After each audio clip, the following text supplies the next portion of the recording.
시편 103편, 구약성경 877면입니다.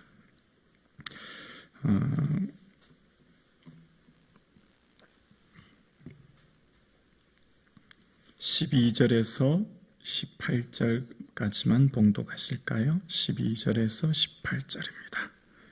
103편 12절에서 18절까지 함께요. 동이 서에서 먼 것 같이 우리의 죄가를 우리에게서 멀리 옮기셨으며 아비가 자식을 긍휼히 여김같이 여호와께서는 자기를 경외하는 자를 긍휼히 여기시나니 이는 그가 우리의 체질을 아시며 우리가 단지 먼지뿐임을 기억하심이로다. 인생은 그날이 풀과 같으며 그 영화가 들의 꽃과 같도다. 그것은 바람이 지나가면 없어지나니 그 있던 자리도 다시 알지 못하거니와 여호와의 인자하심은 자기를 경외하는 자에게서 영원부터 영원까지 이르며 그의 의인은 자손의 자손에게 이르리니 곧 그의 언약을 지키고 그의 법도를 기억하며 행하는 자에게로다. 아멘.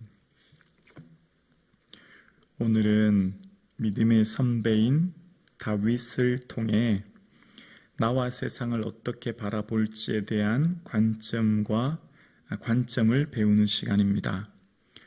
주위를 돌아보면 참으로 마음이 답답하고 암울할 때가 많습니다.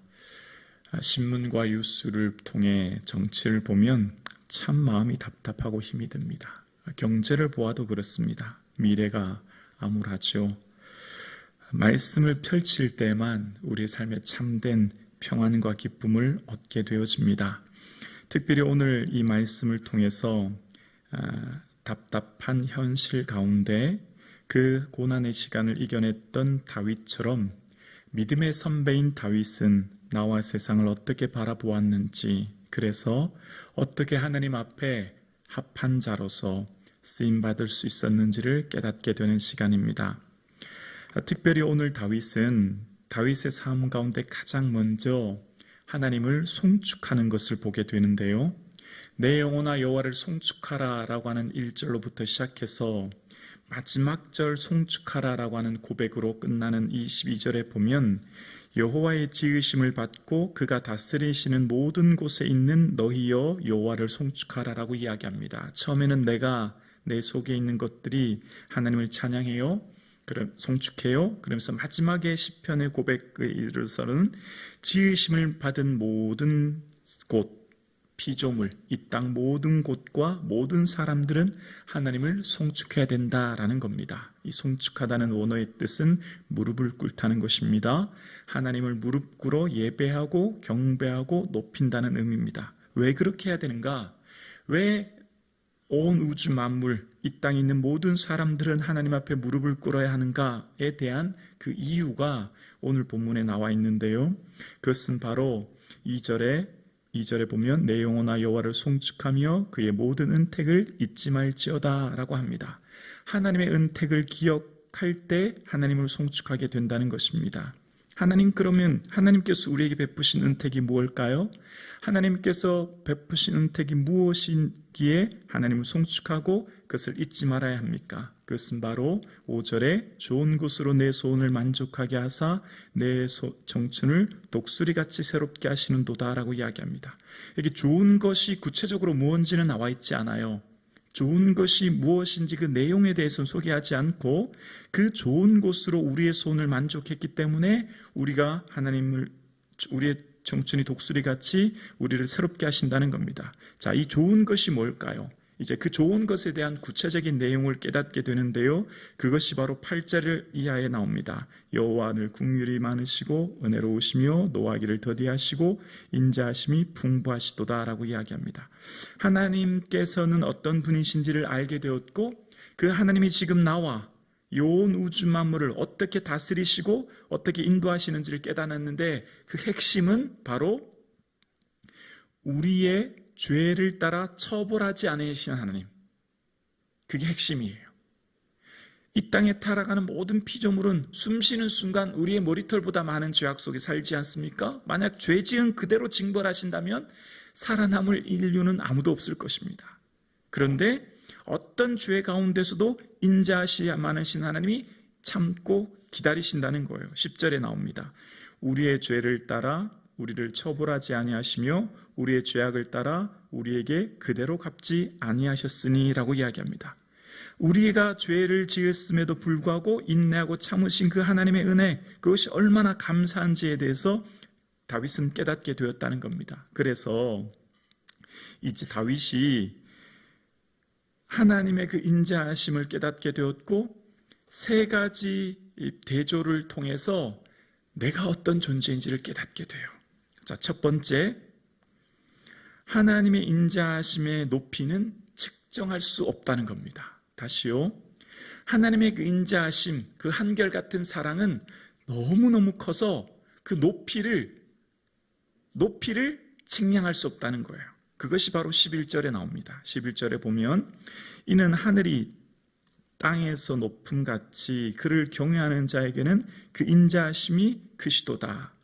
하나님의 그 인자하심의 크기는, 그 높이는 땅에서 하늘까지 재일 수 있는 사람은 없습니다. 땅에서부터 하늘까지의 그 높이를 아는 사람도 없지요. 땅에서 하늘까지 그 높이를 인간은 측량할 수 없어요. 그만큼 하나님은 그 인자하심으로 우리를 지금 보호하고 계시고 인도하고 계신다는 거예요. 두 번째, 하나님의 그 용서하심의 은혜는 길이를 측량할 수 없습니다. 그 길이가 너무너무 큰 거예요. 12절입니다. 동이 서에서 먼 것 같이 우리의 죄가를 우리에게서 멀리 옮기셨대요. 내가 지금 눈을 들어서 이 동쪽에서부터 이 서쪽까지를 내 눈으로 한번 쓱 살펴보지요. 그럼 그 길이를 측량할 수 있는 사람이 없습니다. 여러분, 나가셔서 땅과 하늘, 그리고 동쪽에서부터 서쪽 주위를 한번 살펴보십시오. 내가 그 길이를 어떻게 측량할 수 있습니까? 근데 하나님께서는 우리의 죄를 이 동쪽에서 서쪽으로 멀리 옮기심으로 우리를 용서해 주시는 하나님이라는 걸 다윗은 깨닫게 되었어요. 세 번째, 하나님의 긍휼하심의 깊이는 측정할 수 없습니다. 13절입니다. 아버지가 자식을 긍휼히 여김 같이 여호와께서는 자기를 경외하는 자를 긍휼히 여기시나니. 아버지가 자식을 사랑하는 그 사랑의 긍휼은 측량할 수 없습니다. 여러분의 자식의 사랑 어떻게 잴 수 있겠습니까? 여러분이 여러분 자녀를 사랑하는 그 사랑의 깊이를 잴 수 없듯이 하나님의 그 사랑의 그 긍휼하심의 은혜의 깊이를 측량할 수 없다는 겁니다. 높이를 측량할 수 없고 길이를 측량할 수 없고 깊이를 측량할 수 없는 하나님의 은혜를 깨닫게 되었어요. 그 하나님이 얼마나 무궁무진하신지 그 하나님의 은혜 앞에 어떤 누구도 그 사랑 앞에 감사하지 않을 사람이 없게 되었고, 그래서 비로소 내가 누구인지를 알게 되었습니다. 14절 우리 함께 고백할까요? 함께요. 이는 그가 우리의 체질을 아시며 우리가 단지 먼지뿐임을 기억하심이로다. 아멘.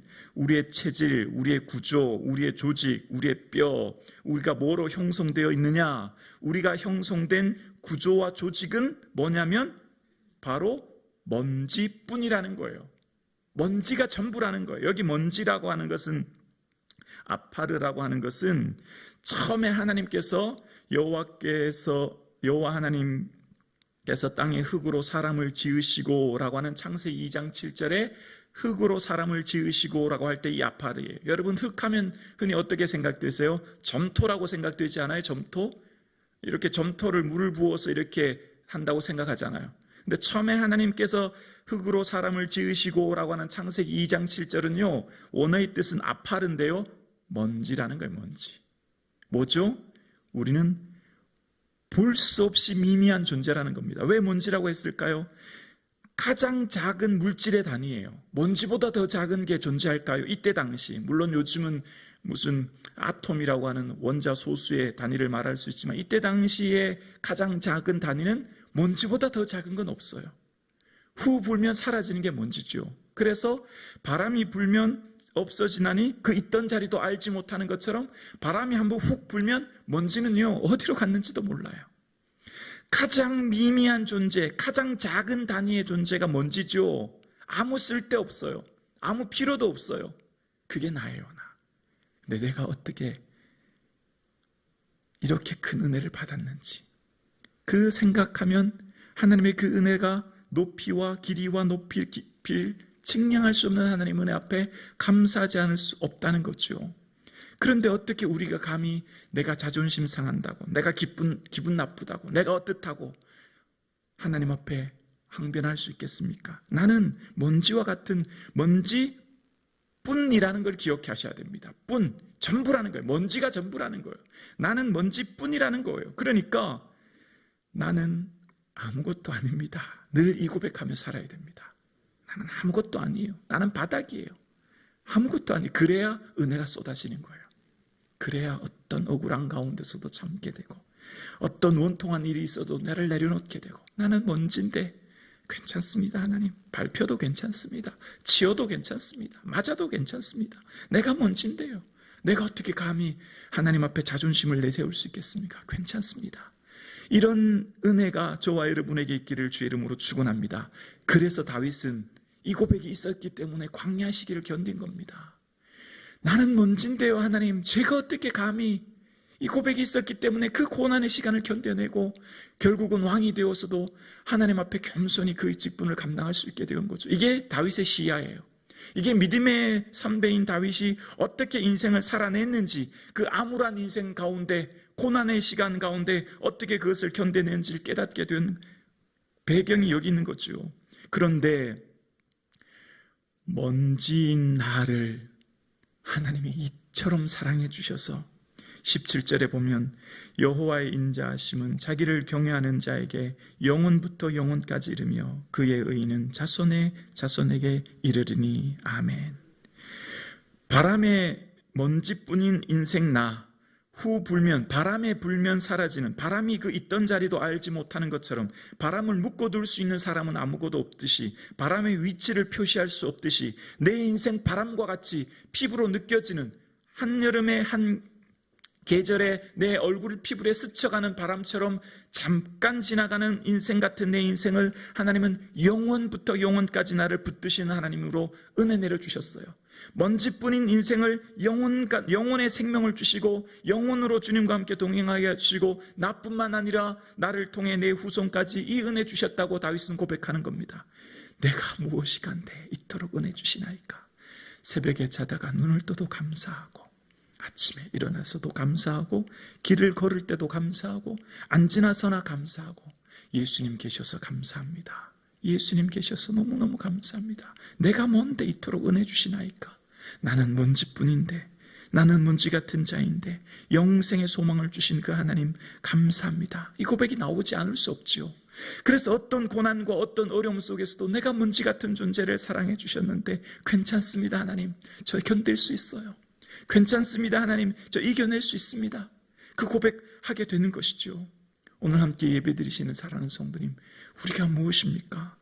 하나님의 그 인자하심은 땅에서 하늘까지 높이를 측량할 수 없듯이 우리는 그 하나님의 인자하심을 측량할 수 없고, 하나님은 우리가 죄악본인 우리의 인생을 당장 징벌하지 않고 동이서에서 먼 것 같이 그 길이를 측량할 수 없고 멀리 옮기셨던 그 하나님의 그 측량의 길이를 깨닫게 되어지고, 아비가 자식을 궁히 여김 같은 그 깊이를 측량할 수 없듯이 하나님의 은혜는 감히 측량할 수 있는 사람이 아무것도 없다는 거예요. 은혜를 알면 알수록 나의 미미한 존재, 내가 어떤 존재인지를 알게 되고, 은혜를 알면 알수록 하나님의 그 자비하심과 원대하심과 그 무한하심과 무궁하심과 전능하심을 깨닫게 되는 거죠. 그래서 은혜밖에 고백할 수 없어요. 그래서 오늘 우리는 하나님 앞에 무릎 꿇을 수밖에 없고 무릎 꿇고 하나님을 높일 수밖에 없죠. 오늘 예배 드리시는 사랑하는 성도님, 매 순간마다 이 은혜를, 이 은택을 잊지 않기를 주의 이름으로 축원합니다. 오늘 이런 날을 이 새벽에 불러주셨습니다. 오늘도 기도하게 하십니다. 모든 것이 주님의 은혜인 줄로 믿습니다.